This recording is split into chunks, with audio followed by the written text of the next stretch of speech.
Bienvenue dans ma vie de sorcière. Je suis Christelle, énergéticienne, holothérapeute et professeure de yoga. Mon but est de vulgariser, rendre simple et accessible le développement personnel, la magie et le mieux-être naturel. Parfois seule ou accompagnée, je m'engage à te faire voyager dans des podcasts authentiques et frais, plein d'astuces pour vivre ta vie de sorcière et de sorcier moderne. Petite page de pub avant de commencer notre sujet magique du jour. Si tu veux que je te guide à trouver vraiment qui tu es et surtout à construire la vie dont tu as vraiment envie, une vie qui est alignée avec toi, je t'invite à cliquer sur le lien qu'il y a dans la petite description pour avoir ta consultation gratuite avec moi de 30 minutes. Comme ça, on va pouvoir papoter et on va pouvoir voir quel outil magique justement je peux prendre pour venir t'aider et te guider. Je te dis à très vite dans un rendez-vous. En attendant, on passe à notre sujet magique du jour.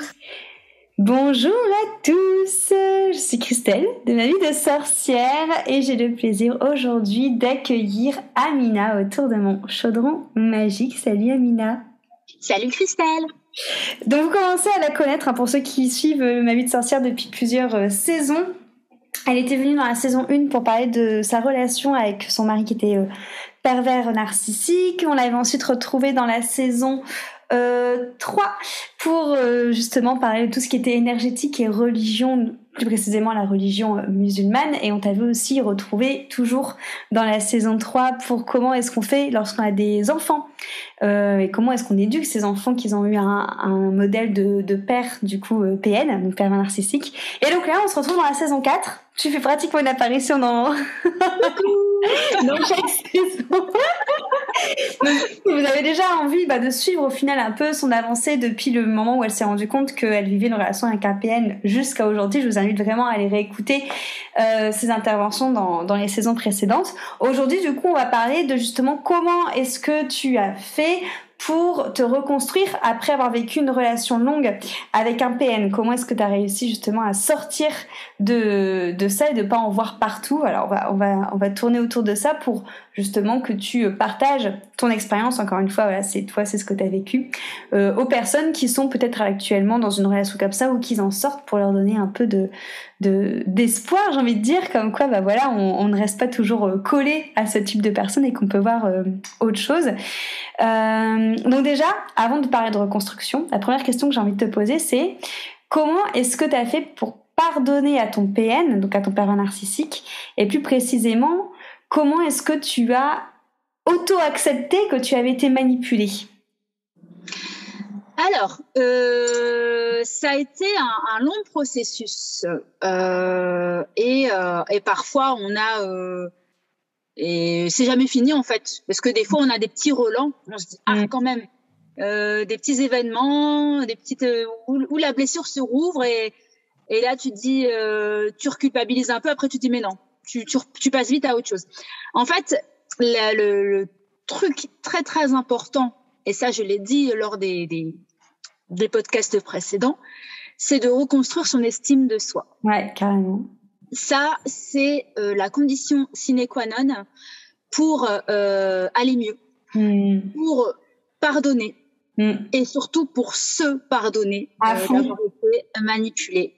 Carrément. Et ça, c'est un long processus qui prend énormément de temps. Il faut accepter aussi le fait de s'être fait manipuler. Ouais. Avant de pouvoir se pardonner. En fait, la clé pour se pardonner, pardonner à son peine, pour se pardonner, c'est en fait faire un travail sur son estime de soi, reconstruire son estime de soi et accepter, être dans l'acceptation en fait de ce qui s'est passé, accepter son passé. Carrément. Et voilà. Et le meilleur conseil que je pourrais donner aux auditeurs de ma vie de sorcière, c'est vraiment de se faire accompagner par des psys, par des coachs, voilà. Après, tout le monde n'a pas les mêmes besoins. Il y a différentes possibilités. Je veux dire, il y en a qui vont aller vers des coachs de vie, il y en a qui vont aller vers le psy, la psychanalyse, d'autres qui vont aller vers l'hypnose. D'autres qui voilà, mais c'est vraiment c'est hyper important de se faire accompagner et de reconstruire son estime de soi, parce que l'estime de soi, elle a été vraiment très très mise à mal quand on a été avec une personne toxique très longtemps, et même quand ça n'a pas été très long, l'estime de soi, elle est totalement au ras des pâquerettes, voire elle n'existe plus. Ouais.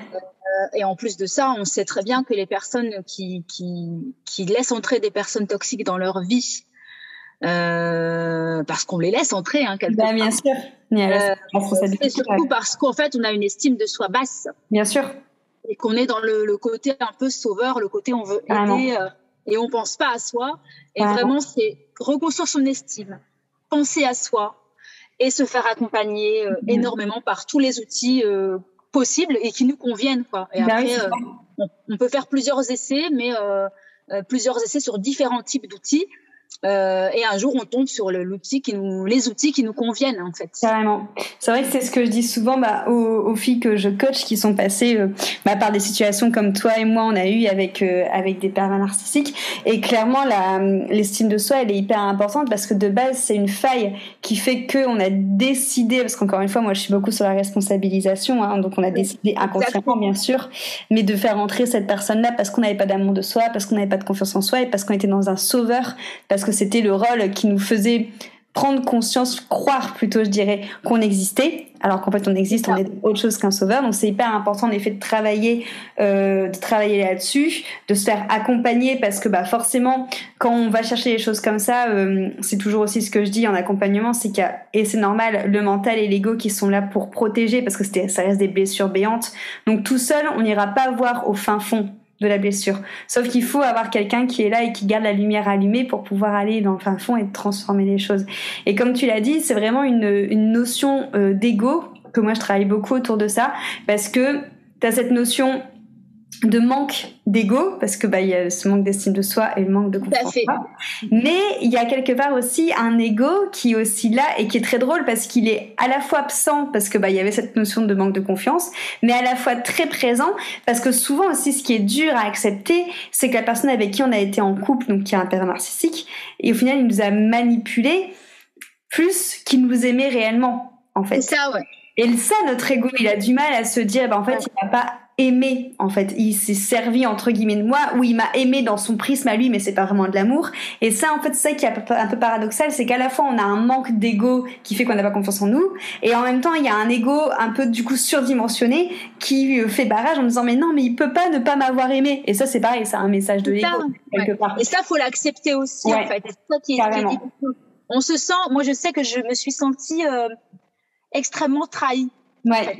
C'est ça. Ça a rouvert une blessure de trahison énorme, parce que tant qu'on est dans le déni en fait de soi, et dans le déni de la situation, et dans le déni en fait du fait qu'on a une personne en face de nous, qu'elle soit notre conjoint, notre mari, notre petit copain, notre ami, même une amie, peu importe, mère, père, ça peut être une personne toxique, se montre sous différentes formes.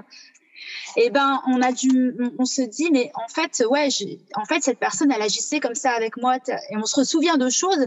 On se dit, mais en fait, elle était pas sincère, elle m'a trahi, et moi, j'étais hyper sincère, et je suis toujours hyper sincère, et en fait, pourquoi cette personne, elle me fait ça, alors que moi je suis sincère avec elle, que je suis vraie, et on comprend pas en fait comment en fait une personne peut être comme ça, et surtout une personne qu'on a beaucoup aimée. C'est vrai qu'il y a beaucoup d'incompréhension. Je rejoins vachement là-dessus. Moi je sais que quand je suis sortie de ça, c'était de l'incompréhension. En fait, je me disais mais c'est pas possible en fait qu'une personne soit comme ça. C'est pas possible, parce que en fait c'est ça, c'est que les victimes de ce genre de personnes, et encore j'utilise ce mot-là parce que c'est pas vraiment le mot que j'aime bien, mais bon voilà, on va utiliser ce mot-là voilà, mais on est tellement au final aux antipodes de ce genre de personnes qu'on s'imagine pas que ça peut être possible en fait, quelqu'un qui réagisse comme ça. En fait, on n'est pas en capacité de comprendre en fait. Et c'est pour ça qu'on a pas le mal en fait. Voilà. Comme lui ne comprend pas comment en fait nous on peut se laisser manipuler comme ça, ou on pense souvent, il doit se dire mais quelle conne quoi, elle gobe tout ce que je lui dis, plus c'est gros mieux ça passe quoi. Et en fait nous on est face à une personne qui est totalement à l'opposé en fait de ce qu'on est, et on n'arrive pas à comprendre en fait comment en fait elle peut agir comme ça, comment elle peut penser à ça, comment elle peut, parce que nous ça nous viendrait même pas à l'idée d'agir comme ça en fait. Carrément. En particulier avec une personne qu'on aime, mais de toute façon, ça ne viendrait même pas à l'idée de faire ça à même une personne qu'on n'aime pas. Mais oui, non, mais c'est ça. Ça paraît surréaliste, quoi. Et c'est pour ça aussi que souvent, ça met du temps à accepter que cette personne est comme ça, parce qu'on se dit, mais non, mais c'est ça, ouais. Ça n'existe pas, des trucs comme ça, c'est pas possible. Voilà. Et tu sais, il y a toujours ce côté aussi, alors moi, je le vis et je l'ai vécu. Et maintenant, j'ai accepté totalement, tu sais, où t'as une part de dire mais non, mais en fait bon, il peut changer, et même en fait quand tu es séparé de la personne, et surtout quand c'est le père de tes enfants et que c'est une période où ça va plus ou moins, où la relation elle est plutôt calme, voilà, et en fait tu te dis ah ben peut-être que en fait il peut changer, mais en fait non, parce que moi, et pour te dire en plus l'expérience très très récente d'il y a 2 jours que j'ai eue, c'est-à-dire qu'en fait ça se passait bien tout ça. Puis, bon, je vais pas rentrer dans les détails, mais et en fait, ça se passait plutôt bien. Et puis, je me dis, oh ben, ça se passe mieux. Puis ma mère qui me dit, oh ben, peut-être qu'il a changé. Et ma mère me dit ça le matin, et l'après-midi, il se passe un truc qui me montre que non, pas du tout. C'est toujours un gros con en fait. Ouais. Mais j'ai eu exactement la même réflexion il y a quelques semaines, pareil. Toujours bon, moi avec mon expérience, hein, forcément c'est pas la même personne. Mais pareil, donc cette personne-là, je me suis dit bon elle a l'air d'avoir changé, parce que ça a l'air de bien se passer au final, d'être stable maintenant, parce que du coup voilà, comme il s'est remis avec quelqu'un, je me dis ça a l'air d'être bien au final, je suis contente, tu vois. Et puis en fait j'ai appris des choses comme quoi il a absolument pas changé, enfin il continue à aller à droite à gauche, enfin voilà, de faire des trucs comme il me faisait à moi, et tu te dis et en fait c'est encore plus, enfin moi, ça, pour lui, je m'en fous, en fait, entre guillemets. Mais c'est plus, ça, c'est parce que moi, je suis injustice, mais c'est ce que je disais à mon copain actuel. Je dis, en fait, ça m'énerve. Du coup, j'ai une sorte d'injustice, parce que je me dis, ce gars-là, encore maintenant, du coup, tout le monde le voit comme quelqu'un d'extraordinaire, de cool, alors qu'en fait, il fait toujours de la merde avec ses copines, et du coup, j'ai de la peine pour... Oui. Après, c'est un peu le côté sauveur de vouloir prendre toute la misère du monde, Christelle. C'est toujours pareil. Là, c'est pas une question de me prendre la misère du monde. Là, pour le coup, c'est plus mon côté, je dirais, c'est pas juste. Colérique. Ouais, tu vois, c'est pas du coup, j'ai pas envie de les sauver. En fait, j'ai juste envie de mettre des 4x3 partout qui dit la vérité, tu vois. Après, tu sais, moi, je pars du principe, et je pense que, après, peu importe, parce que c'est pas ton combat, et puis c'est pas le mien. Ah bah oui, ça c'est sûr. La personne toxique, moi, qui a gâché ma vie pendant des années, mais tu sais, je me dis nul n'est dupe en fait. Au final, il peut balancer tous les trucs qu'il veut, enfin mettre toutes les pansements et montrer toutes les affiches et voilà, et montrer une image de lui qui est telle. Mais en fait, au final, t'inquiète pas, peut-être que ça t'arrive pas aux oreilles, mais d'ailleurs ça t'arrive aux oreilles qu'il n'y a pas changé du tout. Au final. Donc les gens ne sont pas dupes et voient les choses. Alors ils vont jamais lui dire, ils vont toujours être hypocrites et faire tout sourire avec lui. Mais t'inquiète pas que les choses finissent par se voir. Oui, après il y a la loi universelle qu'on appelle le karma, c'est sûr.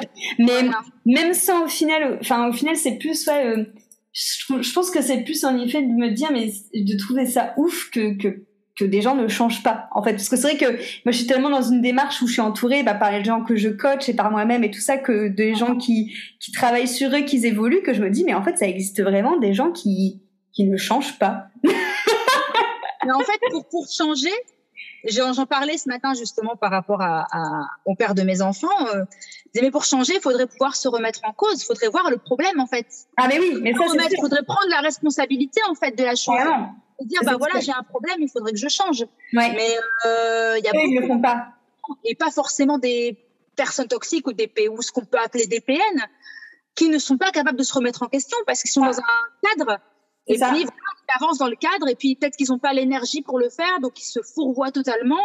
Et puis ils s'éveillent pas en fait. Carrément, oui, parce que pour eux, à travers leur prisme, c'est normal en fait par rapport à ce qu'ils ont vécu quand ils étaient enfants, ou par rapport à leur manière de visualiser l'amour. Eux, ils voient pas le mal quelque part. Exactement. Ouais, c'est ça. Et c'est pour ça que, quand on se renseigne un peu sur toutes ces relations, la plupart du temps, les médecins et tout ça te disent qu'en fait, ils peuvent rien faire parce qu'en fait, tu peux rien faire. Ils voient pas pourquoi ils devraient faire quelque chose. Donc, il n'y a pas de prise de conscience et prise de responsabilité. Les personnes ne feront pas le travail sur eux. C'est pas donné à tout le monde en fait de travailler sur soi. Bien sûr. Et souvent, très souvent, c'est dû le travail sur soi, il est impacté par une dépression ou par une maladie. Carrément. La personne, elle va voir les choses différemment, qu'elle va commencer à faire une introspection. Et du coup, ça va l'obliger en fait à travailler sur elle. Et si jamais elle travaille pas sur elle, ça va revenir. Et puis, c'est ça. Le fameux une pierre ne part pas, hein. Voilà. Et puis, si tu travailles pas sur toi, par exemple, si c'est une maladie et que tu fais pas un cancer ou que tu déclares un cancer, etc., et que tu fais pas le travail sur toi, que tu cherches pas le truc en profondeur, en faisant un travail holistique, c'est-à-dire le corps, l'esprit, l'âme, voilà, le corps et l'âme. Et malheureusement, ça donne que la personne meurt en fait. Carrément. Bah oui. Bah oui, parce que qu'elle n'arrive pas à se soigner et puis son corps en fait a réagi tellement fort au traumatisme en fait de son âme qu'au final elle finit par mourir. C'est pour ça que moi je mets toujours un point d'honneur sur le fait de dire aux personnes que quand on va travailler ensemble, on travaille sur la globalité de la personne, sinon tu laisses toujours la petite graine au final qui est là et qui va finir par germer autre part, quoi. C'est sûr. Exactement. Et ça c'est très très dur parce que c'est long et souvent on est impatient. Moi je sais que je suis impatiente, hein. Bon, tu me connais Christelle, tout autant que toi d'ailleurs. On a des caractères assez forts, voilà quoi, le masculin qui est très très présent. Ouais. Et du coup c'est vrai que on va avec ce masculin l'impatience. Ouais. Et qu'on des fois on pense qu'on y arrive, qu'on y est arrivé, ça va mieux, on y est arrivé, puis paf, non, il est pas en cours en fait.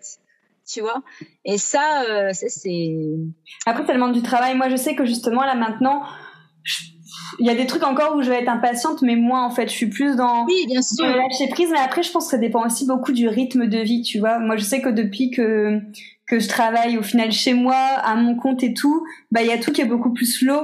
Et si ça va pas vite, en fait, je m'en fous parce qu'au final, c'est moi qui ai les rênes de tout. Que je pense que si en effet, t'as d'autres domaines dans ta vie où tu dépends déjà d'un rythme extérieur et de te rendre compte que toi, déjà, ce que tu gères toute seule, c'est lent, ça t'énerve encore plus parce que tu te dis purée, mais ça, j'ai la main mise et même ça, c'est lent et ça va pas comme je veux. C'est clair. Ouais.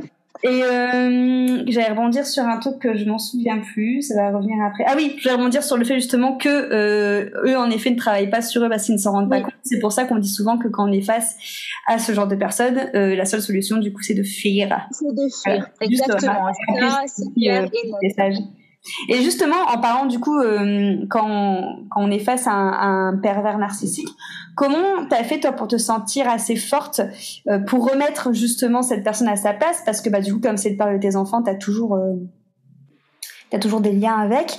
Donc, comment est-ce que t'as fait justement pour éviter de te refaire happer par ça? Je me suis laissée happer. On en avait parlé la fois dernière sur le dernier podcast. J'invite ceux qui n'ont pas écouté à l'écouter.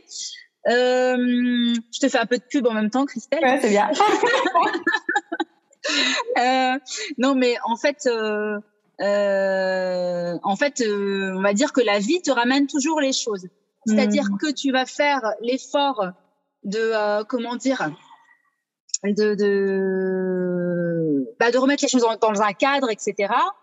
Puis parfois, tu vas oublier que la personne, elle est un peu, qu'elle ne changera pas en fait. Et puis, tu te reprends une claque en fait dans la tronche et tu te dis non mais c'est vrai.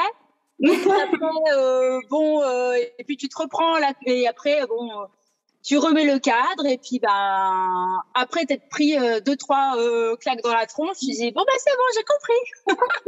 Et justement, parce qu'après on peut être un petit peu parano, donc comment t'as fait toi pour ne pas vivre dans ce spectre et ne pas avoir des PN partout? Alors pendant un moment j'en voyais partout. clairement, et pour ceux qui ont été dans des relations toxiques, PN, peu importe le terme, mais j'en voyais partout, et puis notamment dans les relations amoureuses avec les hommes. Ah oui. Ouais, non mais lui c'est un PN. Non mais en fait non, c'est peut-être juste un mec qui est paumé quoi, qui va pas bien, ou parce que voilà, des fois il y a des personnes qui ont des réactions qui peuvent être associées à une personne toxique, que la personne elle est en dépression, ou elle est pas bien dans sa vie, ou elle te correspond pas, juste. Et c'est pas forcément une personne qui est toxique, parce que c'est pas une personne toxique ou un PN. Tu prendras, il peut se mettre avec n'importe quelle nana, la relation elle sera toxique. C'est ça. Tu te rendras compte que toutes les nanas avant toi sont passées pour des folles aussi. Voilà. C'est pas que toi. En revanche, une personne, voilà, un mec qui est juste, qui a juste des problèmes à régler, genre le mec qui a peur de l'engagement. Ouais.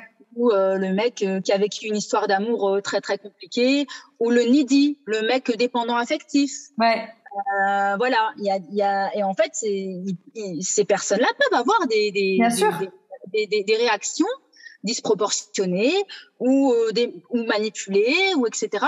Sans pour autant être des PN ou des personnes toxiques. C'est juste que la personne ne colle pas à ce moment-là, à l'instant T, elle ne colle pas avec toi. Carrément. Ou elle ne colle pas du tout parce que vous n'êtes pas compatibles. Mais c'est pas, et en fait, ça demande aussi un travail de l'estime de soi. Ouais. De ne pas en fait accepter tout en fait et lâcher prise et se dire c'est tout. Cette personne-là, c'est pas forcément un pervers narcissique, c'est pas forcément une personne toxique, c'est juste une personne, elle me convient pas en fait. Et puis c'est tout, tu passes à autre chose. Ouais. Et c'est pas parce que ça n'a pas marché, parce que moi aussi j'avais ce truc-là de dire j'avais envie de rencontrer quelqu'un et j'avais envie que ça fonctionne. Donc en fait tu fais tout pour que ça fonctionne. Et en fait tu retombes dans les mêmes schémas. C'est-à-dire tu donnes tout, la personne de l'autre côté ne donne rien. Elle s'éloigne ou elle fait un peu ce qu'elle veut, elle revient, elle part, tu vois, machin. Puis toi t'es là derrière.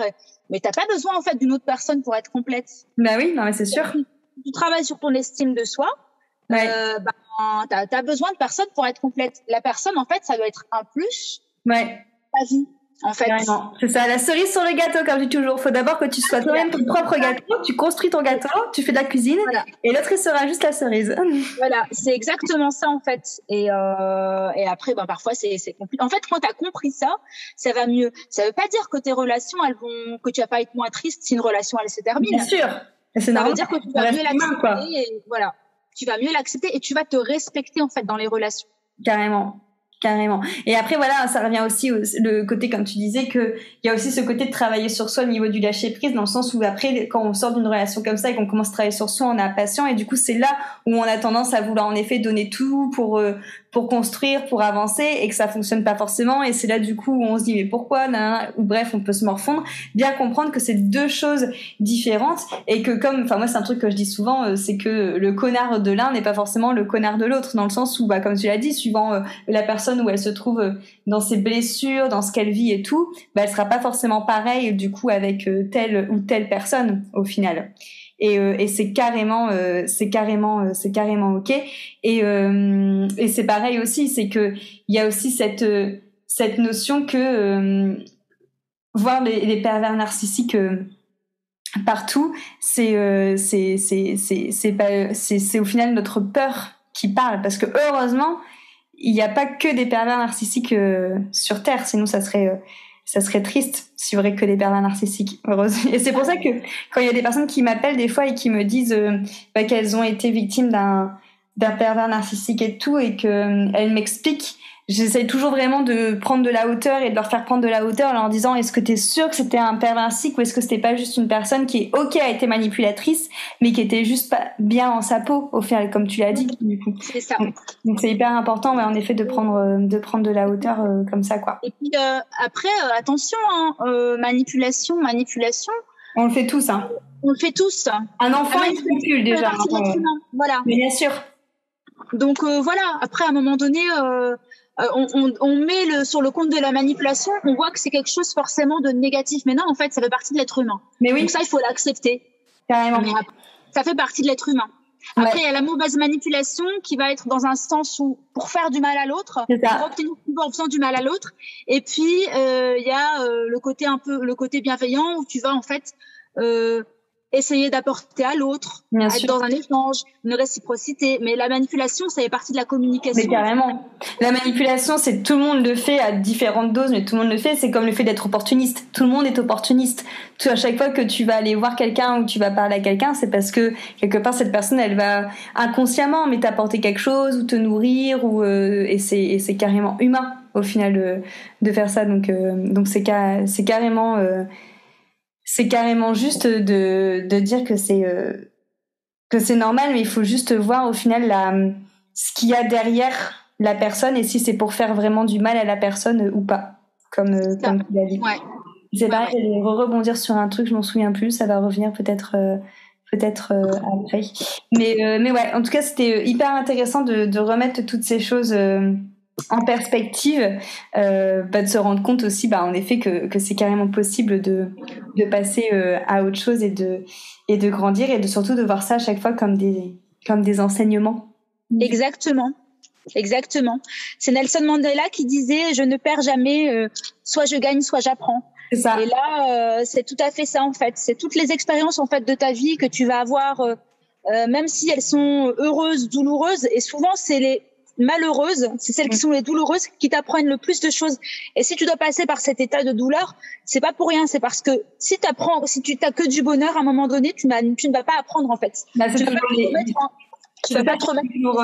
C'est toujours l'histoire de l'équilibre et de l'harmonie et que il faut toujours vivre les deux choses pour apprécier l'une. Et comme je dis toujours aussi, c'est que peut-être que cette histoire de estime de soi, d'amour de soi, de savoir mettre ses limites, peut-être que la vie, elle nous a amené des situations plus douces avant, mais qu'on ne l'a pas vu et que au final, c'est cette histoire de plumes, de pierre et de parpaing et qu'on a dû vivre le parpaing pour le comprendre, en fait, tout simplement.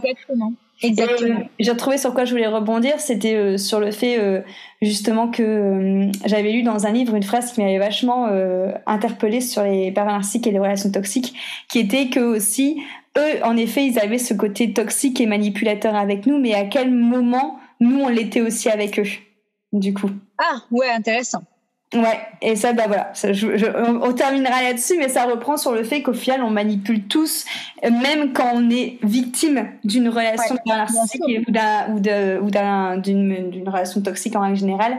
Même nous, en tant que victime, il y a de la manipulation. Évidemment. Et puis, il ne faut pas oublier le triangle de Karpman, où on passe à un moment donné, même si on est une personne bienveillante, etc., on passe par les mêmes, on peut être victime, on peut être bourreau, on peut être sauveur. Et même dans sa victimisation, il peut y avoir de la manipulation. Moi, je me souviens qu'il y avait des fois où, en effet, il me donnait pas assez d'attention, où mon côté victime, je l'accentuais. Exactement. Quelque part, c'est de la manipulation. Donc exactement. Ça remet aussi en considération toute la responsabilité qu'on a, qu'on soit de l'un côté ou de l'autre côté des rôles. Je pense qu'il faut accepter que l'être humain est comme ça de toute façon. On n'est pas c'est le yin et le yang, le côté sombre et le côté lumière, quoi. Non, on est les deux. On est dualité, on est nuancé. Non, un mec, par exemple, une nana, on va dire une nana, non, mais elle est gentille, ouais, mais bon, ok, elle a peut-être un côté gentil, un côté bienveillant, mais peut-être que parfois, elle a un côté dark aussi, voilà. Carrément. Et c'est pas grave, c'est ok. De toute façon, les personnes les plus lumineuses ont un côté dark aussi fort que le côté lumière, hein. Enfin, moi, pour aller voir pour connaître bien mon côté dark et pour avoir été le voir plusieurs fois, d'ailleurs, parce qu'il me fait trop rire. Mais si je suis autant dans la lumière aujourd'hui et que je fais ce que je fais, c'est parce que j'ai forcément été expérimenter aussi mon côté noir. Et c'est normal, encore une fois, c'est logique. Ouais, tout à fait. Donc voilà. Bon, en tout cas, merci beaucoup pour cette intervention. Avec grand plaisir, Christelle, comme d'habitude. Merci à vous de nous avoir écoutés. J'espère que ça vous a plu, que ça vous a ouvert des perspectives, des portes. Et on se retrouve pour un prochain épisode très très vite. Je vous fais à tous de gros bisous. Et à toi aussi, Amina. À toi aussi, Christelle. Gros bisous à tous. Salut.